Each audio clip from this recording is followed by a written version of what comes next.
नमस्कार. ओम साईराम फूडमध्ये तुम्हा सर्वांचं खूप खूप स्वागत आहे मैत्रिणींनो. आज आपण मकर संक्रांत स्पेशल तिळाची पोळी कशी बनवायची त्याची रेसिपी पाहणार आहोत.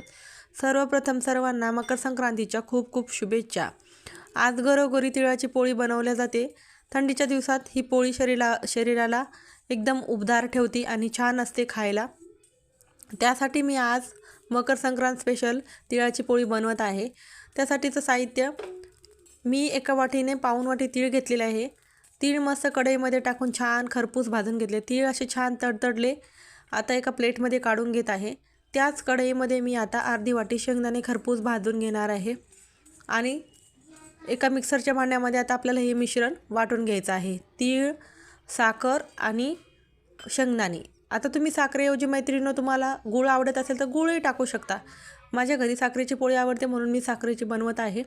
आता मिश्रण आपलं असं बारीक एकसंध वाटून घ्यायचं आहे.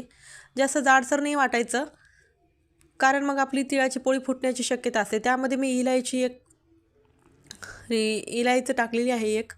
तुम्ही काय म्हणता काय माहिती, पण आमच्याकडे बोंड म्हणता. इलायचं एक बोंड टाकलं आणि मस्त बारीक वाटून घेतलं. आता एका पातेल्यामध्ये छोटंसं काढून घेते मी आणि त्यावर थोडंसं पाणी टाकलं. असं कोरडं मिश्रण जर तुम्ही पोळीच्या गोळ्यामध्ये भरसाल तर ते डायरेक्ट फुटायला लागतं. त्यामुळे थोडंसं पाण्याचा शिंतोडा मारून घ्यायचा, जेणेकरून आपलं पाण्याला थोडंसं आपल्या मिश्रणाला थोडासा ओलसरपणा येईल. आणि आता पोळी मस्त भरून घ्यायची आणि लाटून घ्यायची आणि छान अशी पोळी असं खरपूस मी भाजून घेते. बघू शकता आता अशी टम्म पोळी फुगलेली आहे.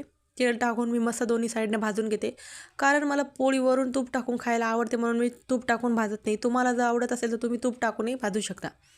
बघू शकता अजिबात आपली पोळी फुटलेली नाही. दोन्ही साईडनं मस्त कलर आलेला आहे गोल्डन छान. अशी पोळी गरमागरम पोळी आणि त्यावर तूप टाकून खायला काय भारी लागतं. आता मी अशी आज मकर संक्रांत स्पेशल थाळी बनवली होती. वरण भात, तूप, दूध आणि पोळी